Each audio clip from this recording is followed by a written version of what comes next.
नमस्कार मित्रों, आज मैं आपको बाड़मेर की एक ऐसी शख्सियत से रूबरू कराने जा रहा हूं जिन्होंने व्याख्याता भर्ती 2018 इतिहास विषय में ऑल राजस्थान के अंदर 18वीं रैंक प्राप्त करके ये साबित कर दिया है कि कोई भी व्यक्ति परिस्थितियों के कारण पीछे नहीं रह सकता है।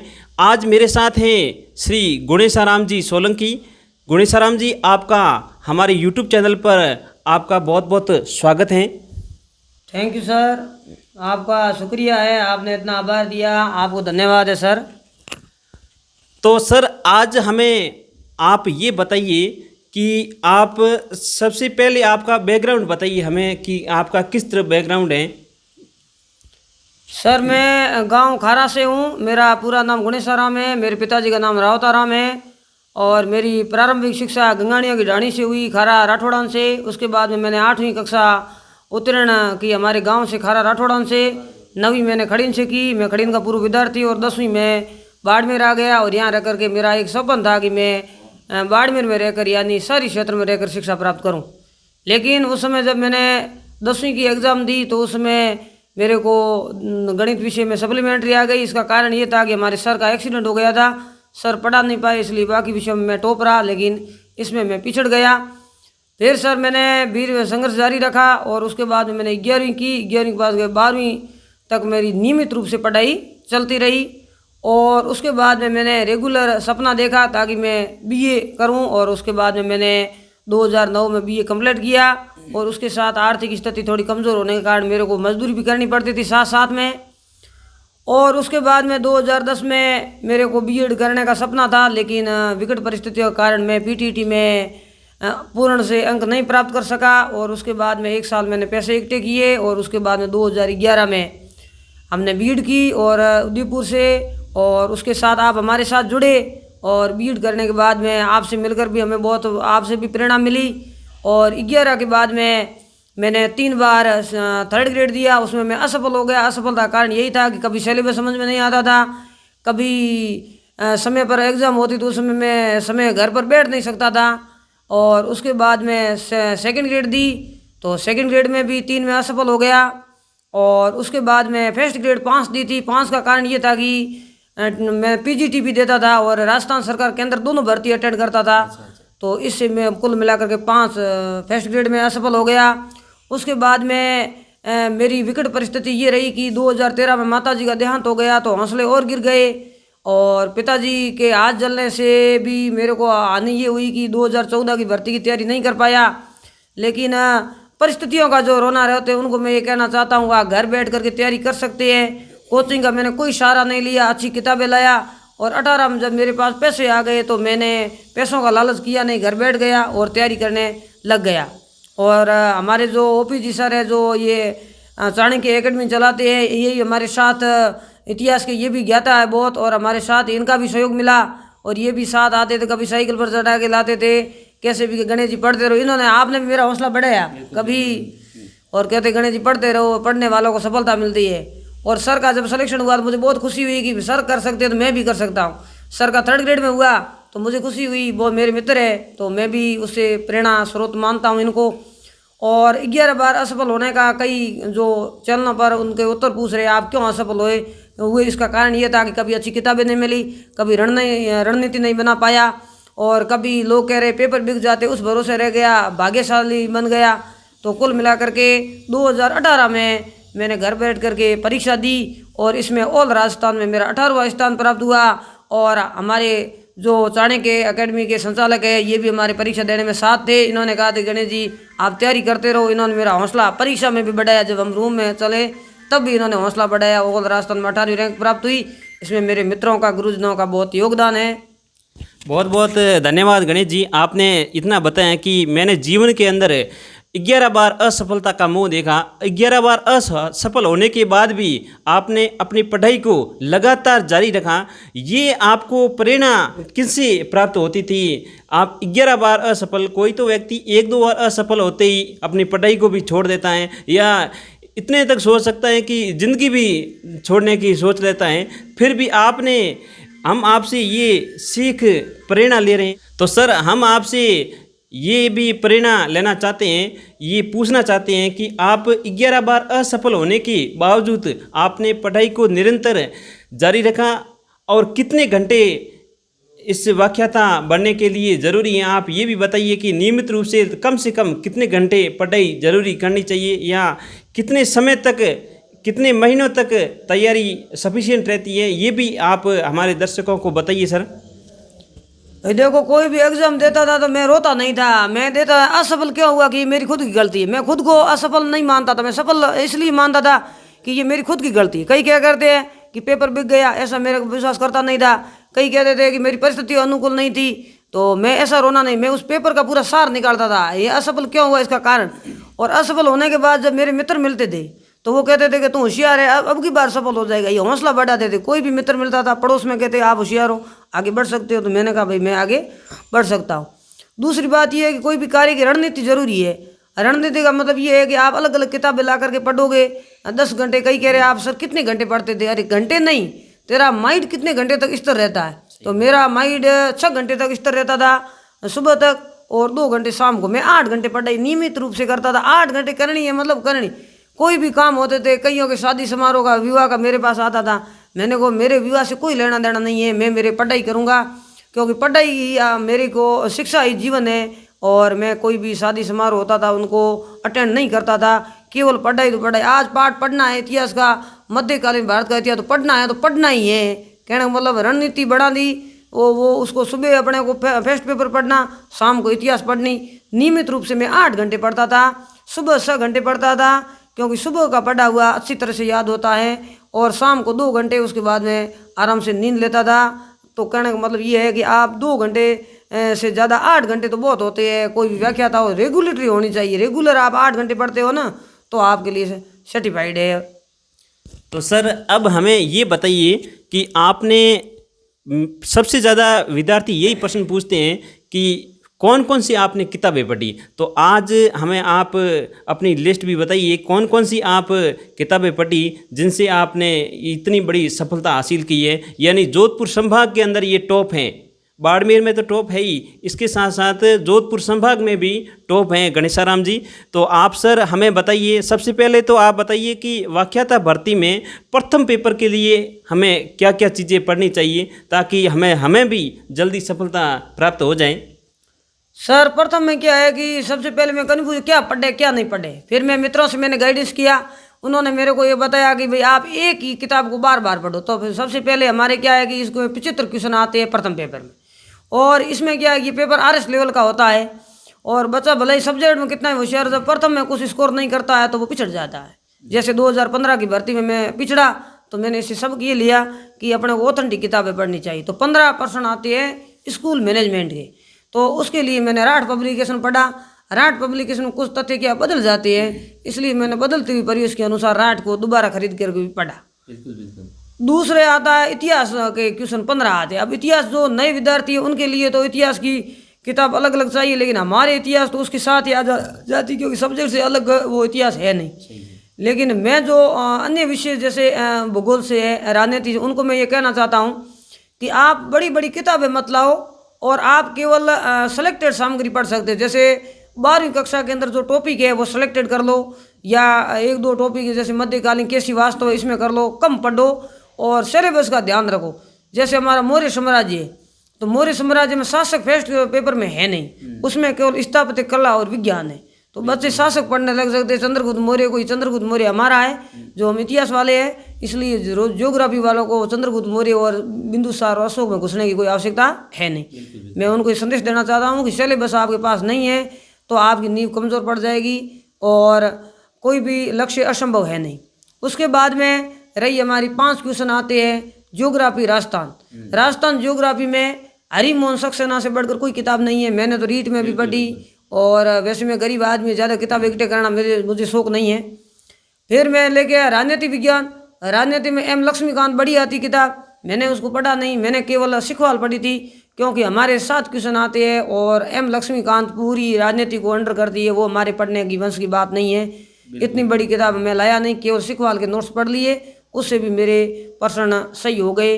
उससे ज़्यादा कोई किसी व्यक्ति के नोट्स से पढ़ करके आप ला सकते हो, क्योंकि राजनीति में क्वेश्चन हमारे साथ आते हैं और हमारे सामान्य प्रश्न ही पूछा जाता है, पेपर सामान्य का होता है।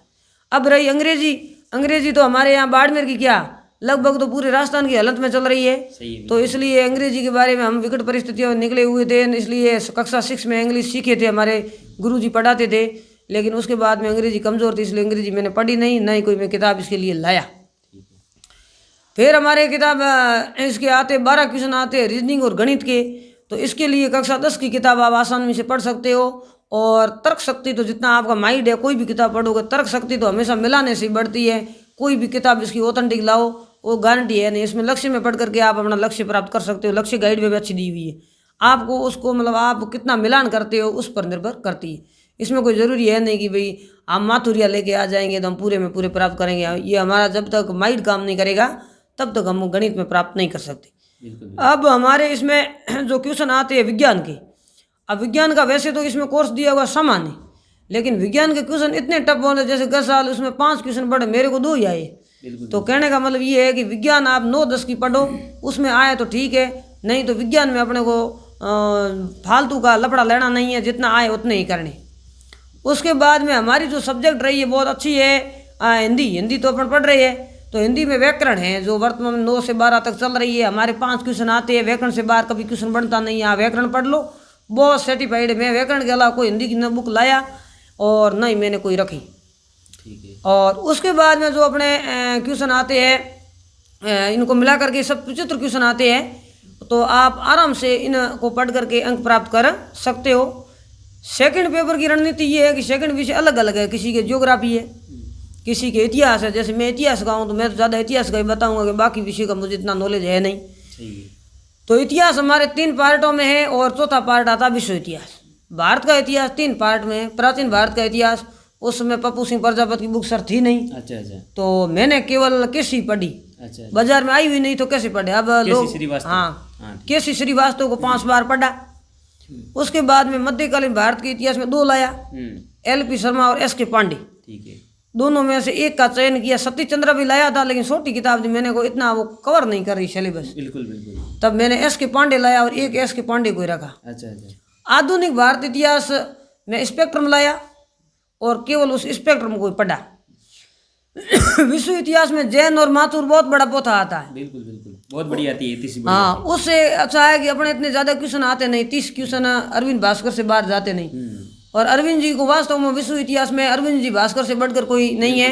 बहुत अच्छी, क्योंकि उनकी किताब में ये ऑथोरिटी है। मेरे तो न तो कोई अरविंद जी को मैं पहचानता हूँ, नहीं वो मेरे से व्यक्तिगत कभी मिले सर। बिल्कुल। लेकिन उनकी अगर शैली से मैं बहुत प्रभावित हूँ। बहुत अच्छी किताब है, मैंने खुद ने पढ़ी, बहुत ही शानदार किताब है। हाँ, अरविंद जी भास्कर की किताब से बढ़कर कोई विश्व इतिहास का मुकाबला नहीं कर सकती।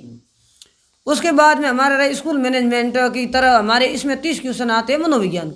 जैसे स्कूल मैनेजमेंट के राण बाण है, तो इसी तरह स्कूल मनोविज्ञान के लिए PD पाठक। बिल्कुल। उसको आपको नॉर्मल पढ़ना है PD पाठक को, और सिलेबस के अनुसार अगर पढ़नी है तो दिशा गाइड आती है। मैंने केवल एक दिशा को ही पढ़ा था। अच्छा। दिशा से फायदा क्या है कि एक तो दिशा के अंदर आगे क्वेश्चन दिए हुए हैं, वो तो अपना सिलेबस कवर करती है। पीछे जितने सालों में जिस विषय में, चाहे बायोलॉजी हो, उसमें जो क्वेश्चन आते हैं मनोविज्ञान के, वो सारे पीछे कवर कर लेती। बिल्कुल। क्या मतलब पुराने प्रश्नों से भी पेपर उठाए जा सकते हैं, तो दिशा उसके लिए राणबाण है। इस तरह से आप रणनीति बना करके कोई भी लक्ष्य प्राप्त कर सकते हो। परिस्थितियों का जो रोना रोते हैं, उनको मैं ये कहना चाहता हूँ कि परिस्थितियाँ जैसे आप बनाओगे वैसे ही बनती है। कई कह रहे हैं कि आपने सोशल मीडिया का सहारा लिया या नहीं लिया। हाँ, बिल्कुल। ये भी ज़्यादा प्रश्न पूछते हैं। सोशल मीडिया के ऊपर आप कितने एक्टिव रहते थे। हाँ। आज के समय में ये सबसे ज़्यादा यूट्यूब के ऊपर वीडियो देखते रहना करना है, इससे फायदा होता है? कितना फायदा होता है हाँ जी, सोशल मीडिया में सर ऐसा है कि जैसे आप पढ़ रहे हैं कोई स्कूल मैनेजमेंट। अब स्कूल मैनेजमेंट के आंकड़े पढ़ते हैं जो तत्कालीन है, जैसे करंट है, इनको आप सोशल मीडिया पर पढ़ो, क्योंकि जो चीज़ अपडेट हो रही है उसको आप पढ़ो। जो चीज अपडेट हो नहीं, इतिहास क्या अपडेट होगा मुझे बताओ। बिल्कुल। इसलिए इतिहास को जो पढ़ रहा है सोशल मीडिया पर, वो मूर्खता है। हाँ, सही है, बिल्कुल। और जो आपके वर्तमान में चल रही है ना, जैसे आप ले लो, जैसे स्कूल मैनेजमेंट, उसके अंदर जैसे अब वर्तमान में सैनिक स्कूल कितने हैं, तो आंकड़े बदल गए। अपन ने पढ़ा नहीं। समग्र शिक्षा अभियान कब लागू हुआ? तो ये तो आप जैसे अब इसमें कई ऐसे है, स्कूल मैनेजमेंट में एक ढाका सर पढ़ाते हैं, तो बहुत अच्छे पढ़ाते हैं। और उनसे मैंने उसका भी कभी कभी किसी का, वैसे मेरे पास फ़ोन नहीं था सर, सही। और आप जैसे मित्र थे उनके पास जा करके मैं थोड़ा देख लेता था स्कूल में। बिल्कुल बिल्कुल। एक आप उस नोकिया वाला सादा फ़ोन रखते थे। हाँ। ये स्मार्टफोन भी सर के पास नहीं था। आज ये अभी खरीदा है इन्होंने, जो सेकंड ग्रेड के अंदर ज्वाइनिंग ली, इसके बाद में इन्होंने स्मार्टफोन खरीदा। इससे पहले वो नोकिया वाला ये सादा फ़ोन रखते थे। ये क्योंकि मैं इनसे बहुत ही नज़दीकी से जुड़ा हुआ हूँ, मेरे खास मित्र हैं। यूँ कहें कि दोनों की आत्मा एक है, शरीर दो है, इतना कहे तो कोई मुझे अतिशोक्ति नहीं होगी। इतने मेरे खास मित्र हैं, मैं इनको अच्छी तरह से इनकी परिस्थितियों से वाकिफ भी हूँ। तो सर हाँ, और बताइए आगे। आगे मैं युवा और भावी पीढ़ी को यही संदेश देता हूँ कि एक तो लोग नेगेटिव भावना आती है कि मेरा सिलेक्शन होता नहीं है, ये भावना निकाल दे, सिलेक्शन आपका ही होगा, आप मेहनत करोगे तो आप सिलेक्शन होगा। कई कहते हैं कि पेपर बिक जाते हैं, पेपर बिका होता तो मैंने आरपीसी को कभी मुख्यालय सर नहीं देखा। बिल्कुल बिल्कुल। और मेरी 18वीं रैंक लगी है, यानी आरपीसी कोई कह रहा है इसकी सेटिंग होगी। बिल्कुल बिल्कुल। सर देखिए दोस्तों, हम दोनों परीक्षा देने के लिए, हमारा सेंटर जोधपुर था और वहाँ पर सेंटर एक जगह, सेंटर के अलावा देखिए दोस्तों कमरा भी एक था हमारा और गणेशराम जी का। देखिए मेरी थोड़ी तैयारी कमज़ोर थी, इसलिए मैं कुछ नंबरों से रह गया। सर ने बहुत अच्छी सफलता प्राप्त की।